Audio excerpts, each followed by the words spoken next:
بسم اللہ الرحمن الرحیم، السلام علیکم۔ آئی ایم ایف ایک دفعہ پھر نظر آ رہا ہے کہ حکومت اس پروگرام کے بعد ایک اور پروگرام لینا چاہ رہی ہے۔ اس کی وجہ یہ ہے کہ یہ کوئی بہتری نہیں لا سکے۔ اسی طرح انہوں نے 2017 میں اعلان کیا تھا کہ جی ہم نے آئی ایم ایف کو ہمیشہ کے لیے خدا حافظ کہہ دیا ہے، لیکن وہ سب غلط تھا۔ جو یہ کر گئے تھے اس کے بعد پھر یہ ہوا کہ 2018 میں خان صاحب کی گورنمنٹ آتی ہے، ایک اور پروگرام لینا پڑتا ہے کیونکہ انہوں نے حالات ایسے کر دیے تھے اپنے دور میں، یعنی نون لیگ کے دور میں 2013 سے 18 تک۔ اب ایک دفعہ پھر کہا تو جا رہا ہے 2027 تک ان کا پروگرام ہے، لیکن یہ بات اب واضح طور پر نظر آ رہی ہے کہ اس کے بعد بھی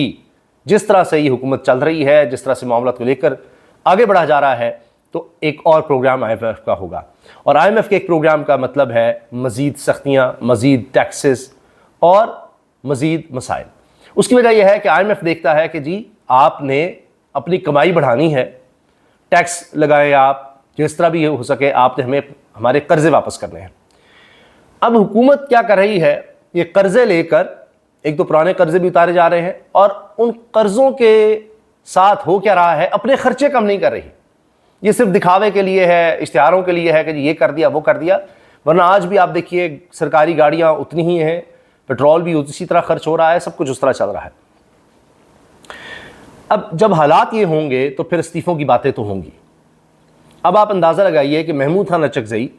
جو کہ ہمیشہ سے جمہوریت پر بلیو کرنے والے ہیں، یقین رکھنے والے ہیں، اور جو بھی ہو کہتے ہیں جی چلیں پارلیمنٹ کا کس طرح حصہ رہا جائے، معاملات افہام و تفہیم سے دیکھے جائیں، بات چیت سے راستہ نکالنا چاہیے۔ حالیہ انٹرویو میں انہوں نے یہ بیان دیا ہے ڈان نیوز پہ پروگرام میں کہ جی اگر ایک پارلیمنٹ یا سیاستدان یا ممبران اسمبلی ایک قیدی سے ملاقات تک نہیں کروا سکتے تو پھر ایسی اسمبلیوں کا، ایسی ممبرشپ کا کیا فائدہ ہے۔ تو انہوں نے آنے والے دنوں کا اشارہ دے دیا، کہا کہ خدا نہ خواستہ اب اگر اسی طرح حالات رہنے ہیں کہ خان سے ملاقات بھی نہیں ہو سکتی، اس کو آپ نے جیل میں ہی رکھنا ہے، اس کو اسی طرح سزائیں دیتے رہنا ہے، اس پر سختیاں بڑھاتے رہنا ہے، تو پھر کیا کرنا ہے اسمبلی میں بیٹھ کر۔ اور کہہ رہے ہیں میں تو دیکھ رہا ہوں کہ پھر چاہے سندھ اسمبلی ہے، قومی اسمبلی ہے، پنجاب اسمبلی ہے، بلوچستان اسمبلی، دیگر اسمبلیاں سوائے خیبر پختونخوا کے، وہاں پر تحریک انصاف کا پروگرام یہ ہے کہ حکومت رکھ لے خیبر پختونخوا میں، باقی سب جگہوں سے استعفے دے دے۔ تو پھر کیا بچے گا، کیا رہ جائے گا؟ پہلے ہی کوئی وقت، کوئی حیثیت نہیں رہے گی پارلیمنٹ کی، تو رہی صحیح کسر بھی ختم ہو جائے گی، کیونکہ اور کوئی راستہ نہیں ہے۔ اس پر اینکر نے سوال کیا کہ پہلے بھی تو خان صاحب نے اسمبلیاں توڑی تھیں اور پھر الیکشن ہی نہیں ہوئے تھے، جبکہ جتنے بھی آئینی ماہرین سے بات کی تھی خان صاحب نے کہا جی آئین بڑا واضح ہے کہ اسمبلیاں تحلیل ہوں گی تو پھر الیکشنز ہونے ہی ہونے ہیں، لیکن الیکشنز نہیں کروائے گئے، جو آئینی مدت تھی اس کے اندر الیکشنز نہیں کروائے گئے۔ تو اب اگر اسمبلیوں سے استعفے دیں گے کیا ہوگا؟ وہ کہتے ہیں جی اور راستہ کیا ہے، اور بچا کیا ہے؟ یعنی آپ دیکھیے عید کے دن بھی کیا خبر آئی کہ خان صاحب کو نہ تو عید الاضحیٰ کی نماز پڑھنے دی گئی، نہ ان کو کوئی عید منانے کے حوالے سے کوئی سہولت دی گئی کہ چلے کسی سے ملاقات ہی کروا دی جائے، رشتہ داروں سے ملاقات ہو جاتی ہے، کچھ سختیاں کم ہو جاتی ہیں، نہیں، کوئی نیا جوڑا پہننے کی اجازت دی جائے، نہیں، کوئی سہولت نہیں۔ اور آپ دیکھیں کس طرح کا پروپیگنڈا ہوتا ہے کہ خوراک میں یہ ہے فلاں ہے۔ آپ وہ کال کوٹری تو دیکھیں، وہ تو اس حکومت نے خود دکھا دی تھی، سپریم کورٹ میں سب کچھ نظر آ گیا تھا، جو دستاویزات پیش کی گئی ان کے پاس یہ ہے وہ ہے۔ یعنی جو مریم نواز صاحبہ کو یا میاں نواز شریف صاحب کو واش روم اویلیبل تھا وہ بھی اس سے بڑا تھا، اس سیل سے بڑا تھا جو سیل خان صاحب کو دیا گیا ہے۔ باقی کہتے ہیں جی وہ اتنے سیل دائیں طرف خالی ہیں، بائیں طرف خالی ہیں، بھائی اس کو تو اسی میں بند کیا ہوتا ہے، وہ تو آپ سیکورٹی وجوہات کی وجہ سے کہہ دیں۔ اور ایک صحن ہے جی وہاں پر ان کو کوئی چہل قدمی کی اجازت دی جاتی ہے کچھ دیر کے لیے۔ یہ تو حالات ہے، اس طرح کی جیل وہ کاٹ رہے ہیں۔ دشمن بھی مانتے ہیں، مخالفین بھی مانتے ہیں کہ جی بالکل جیل تو وہ کاٹ رہا ہے، بہادری سے کاٹ رہا ہے۔ اور اب بات یہاں تک آ گئی ہے کہ جی اور کوئی راستہ نہیں بچا تو پھر استعفے ہی دے دیتے ہیں۔ تو یہ بڑی عدم استحکام کی صورتحال ہوگی۔ معیشت پہلے ہی بہتر نہیں ہو رہی، عدم استحکام پہلے ہی ہے، معاشی عدم استحکام بھی ہے، پتہ نہیں کیا ہو جائے، کوئی فورن انویسٹمنٹ نہیں آ رہی، ریمیٹنسز پہ ہی کام چل رہا ہے، ایکسپورٹس تو ہو ہی نہیں رہی، بڑھ ہی نہیں رہی، اور نیچے سے نیچے جا رہی ہیں۔ تو اگر یہ کام کیا جاتا ہے استعفوں والا تو اس سے اور عدم استحکام ہوگا۔ میں نے آپ سے کچھ دن پہلے عرض کیا تھا کہ اب خبریں ہی خبریں ہوں گی، چونکہ ایک دفعہ پھر مزاحمت والا موڈ بھی آن کیا ہوا ہے، ساتھ ساتھ مفاہمت کی بات بھی ہے۔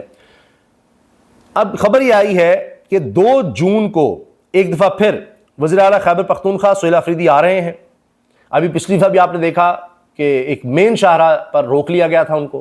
اور پھر راولپنڈی اسلام آباد کی ساری ٹریفک ڈسٹرب ہو گئی تھی، بڑا مسئلہ ہوا، اور حکومت نے پتہ نہیں کیا سوچ کے ان کو اسی شاہراہ پر روکا اور سے ایک نیا مسئلہ کھڑا ہو گیا۔ اب شفیع جان نے یہ انکشاف کیا ہے کہ جی 2 جون کو سہیل آفریدی پوری کابینہ اور تمام ایم پی ایز کے ساتھ آئیں گے، ان سب کی وہ قیادت کریں گے اور ڈیالہ جیل پہنچیں گے۔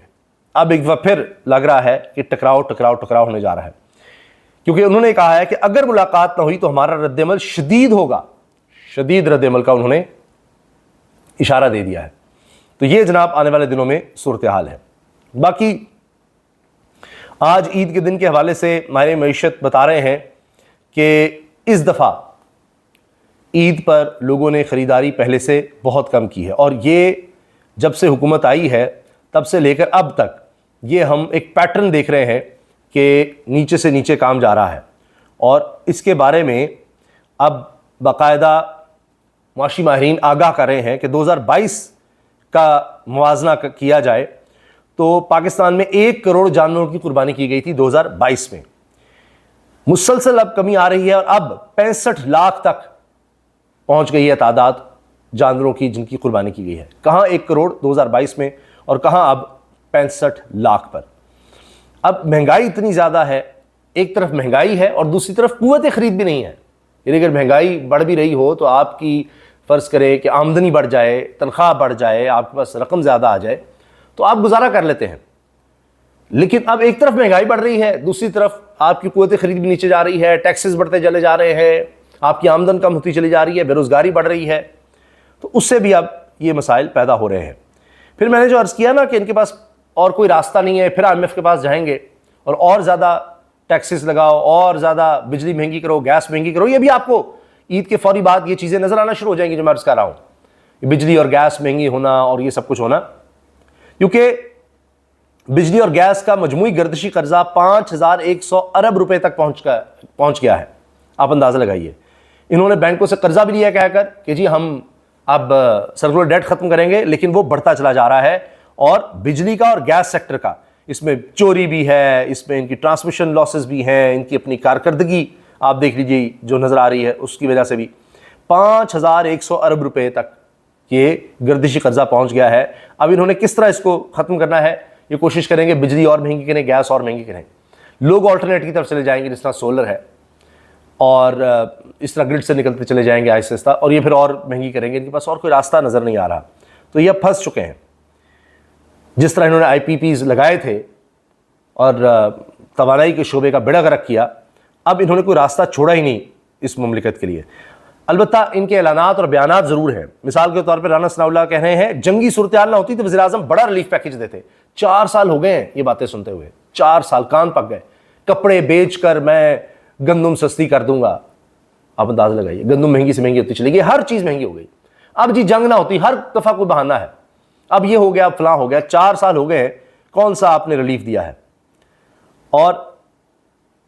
ایک یہ بھی خبر سامنے آ رہی ہے کہ محسن نقوی سے ملاقات غیر معمولی بات نہیں، قیاس آرائیوں سے گریز کیا جائے، بیرسٹر گور چیئرمین PTI کہہ رہے ہیں، تو یہ راستہ بھی کھلا رکھا گیا ہے۔ اب دیکھتے ہیں کہ 2 جون کو کیا ہوتا ہے، کس طرح سہیل آفریدی آتے ہیں، اب کہاں ان کو روکا جاتا ہے، کیا صورتحال بنتی ہے۔ ابھی نظر آ رہا ہے کہ ٹکراؤ ہوگا اگر خان صاحب سے ملاقات کی اجازت نہیں ملتی تو۔ اللہ حافظ۔